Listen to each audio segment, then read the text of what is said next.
Okay, welcome everyone to a new episode of Technique Tuesday, where every week we're going to be breaking down the lost art and science of training technique for one specific movement. This week we're going to be looking at the bicep curl, and in particular, how to get the most biceps bang for your buck out of the barbell curl. And while the curl appears to be a pretty straightforward exercise on the surface, as we'll see, there's actually quite a bit more complexity and muscular involvement than many people realize. Okay, so with this movement, we're going to be performing mainly elbow flexion. So basically just bending your elbow, which contrary to popular belief is in fact handled mainly by the brachialis muscle, that very powerful muscle that sits underneath the biceps. And even though you can't see it superficially when you flex your arms, building this muscle will push the biceps brachii up and out more, which will increase their appearance of size as well. Now, of course, since the biceps brachii do cross the elbow joint, they will be doing a lot of work here as well. And these two prime movers will get assistance from the brachioradialis muscle on the back of the forearm. Now, we're also performing wrist supination here, so twisting your palm up, which will be handled mainly by the biceps and also the supinator muscle of the forearm. And supination is actually really important for targeting the biceps because that more powerful underlying brachialis muscle can't contribute to supination, meaning the biceps will have to handle the brunt of the load here. Also, when viewing the curl from the side, you can see that some degree of shoulder flexion is happening, which is fine. The biceps, in particular the long head that forms the biceps peak, assists the front delt with shoulder flexion, since the biceps also crosses the shoulder joint and can help bring the arm up like in a front raise. Finally, throughout the curl, there will be an isometric wrist flexion contraction, where the muscles of the anterior forearm prevent the wrist from bending backwards, maintaining that neutral wrist position throughout the curl. Now, I put the barbell curl, easy bar curl, and dumbbell curl on pretty much even footing here. The main advantage of the barbell curl is that you can more easily apply progressive overload with minimal load increases week to week, adding just 2.5 pounds to each side as needed. Whereas with dumbbells, you may have to make bigger jumps of 5 pounds per side, which could compromise form or delay load progression. And while the barbell does allow for a slightly more supinated wrist position than the easy bar, I don't think this difference is practically relevant, especially if you cue for supination, as we'll discuss in a minute. And if the easy bar feels better for you or more comfortable on your wrists, then I think you should just go with that. And we'll return to the dumbbell curl in a little bit. Okay, so generally speaking, you want to load the bar with light to moderate load in a relatively higher rep zone, around 8 to 20 reps, because loading the biceps too heavily will just result in form breakdown as other muscles come in and help heave the weight up. And throughout the curl, rather than having the amount of weight at the forefront, I think you really want to focus on improving your mind-muscle connection with the biceps and squeezing the biceps as you curl. One 8-week training study from Schoenfeld and colleagues found that focusing on squeezing the biceps resulted in significantly more hypertrophy than just focusing on moving the weight. So you want to grab the bar with a comfortable grip width, which for most people will be at just about shoulder width. Now, because the long head of the biceps is a stronger shoulder abductor than the short head, taking a wider grip may target the biceps peak slightly more. However, at this point, that's just kind of my own speculation, and it might not actually be worth the reduced range of motion you get from going wider. And I'm personally not a fan of the very close grip,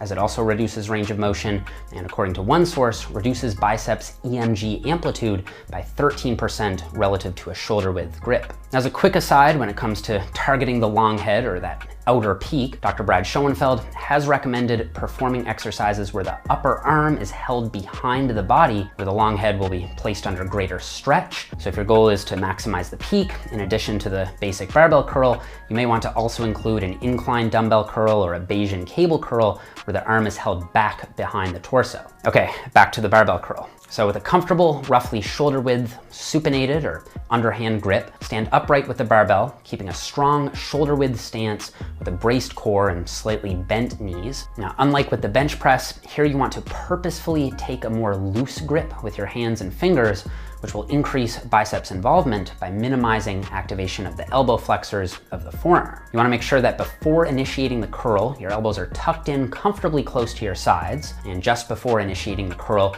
you want to slightly flex the shoulder, or in other words, bring your arms forward by about 10 degrees. And at the same time, try tilting your scapulae posteriorly. Since the short head of the biceps attaches on the front end of the scapula, tilting them posteriorly will pull tension into the biceps. As you begin the curl, think about putting the majority of the pressure on your pinky and ring fingers rather than your pointer and middle fingers, which will force the wrist into a more supinated position, further shifting tension onto the biceps. You want to think about curling the bar out in front of you in an arc rather than straight up. And let's just look at the difference here. So on the left, we're just pulling the bar straight up, and on the right, we're swinging the bar out in an arc. Just notice the difference in distance between the axis of rotation at the elbow and the center of mass at the barbell between these two variations. Even though the weight is exactly the same, you're going to generate much more torque, and as a result, much more tension on the biceps by curling the bar out rather than just pulling it straight up. Now, generally, as you reach the top end of the curl, you want to maintain a neutral wrist position, not allowing the wrists to curl in at any point throughout the range of motion. In fact, as an advanced technique, you can slightly extend the wrists at the top, which will help take the forearm muscles out of the movement even more. Just be careful when doing this, and if you feel any wrist pain, then don't do it. Now, as you curl, when viewed from the side, there shouldn't be much movement at the knees, hips, or lower back. And other than the arms, everything should be pretty much motionless and locked into position. And even though I don't like to pause at the top of the curl myself, since there will be minimal tension there, you do want to think about squeezing your biceps to move the weight, including at the top of each rep. Now on the eccentric, again, you want to lower the bar out in an arc while maintaining a loose grip and forcefully contracting your biceps. The eccentric is just as or more important than the concentric when it comes to muscle growth, so don't treat the negative as just a time to relax and just let the weight fall. I personally like to think of the negative as a sort of failed positive where you're actively resisting the weight on the way down. Now, I personally prefer to reset every rep at the bottom because it allows me to regain position and get a deep breath in, which helps maintain upper body tightness and stability on the next rep, which allows me to better control the weight and move more load overall. So I would say the most common error that I see here is the same as with the row, just going too heavy. Now, I'm not against cheat curls on principle. I think they can have a place in a program, especially if you're really controlling the eccentric. However, they can set you up on a bit of a slippery slope where you may not be actually applying progressive overload.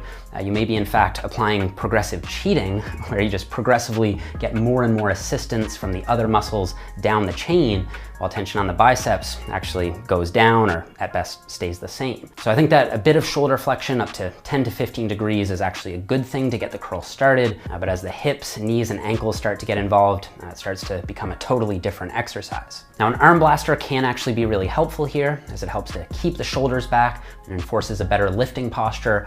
However, you don't want to use it as a crutch, and as with most exercises, you should learn proper form without the aid of supplemental lifting gear first. Another common error that I see all the time is lack of active supination. Many people will correctly curl with an underhand grip, but then forget to actively supinate by driving their pinky and ring fingers into the bar, which can result in a curl where the forearms perform much more of the work than the biceps. Now, I want to quickly mention the standing dumbbell curl here as an excellent adjunct exercise, since it has the advantage of hitting each arm individually, which can correct for asymmetries. And unlike the barbell, you can start with a neutral wrist position and then supinate throughout the concentric. Now, to maximize on this, you want to curl with your pinky finger in the center of the dumbbell, which is going to force your biceps to fire harder when performing supination. Of course, combining exercises is usually the best way to work around slight pitfalls in each individual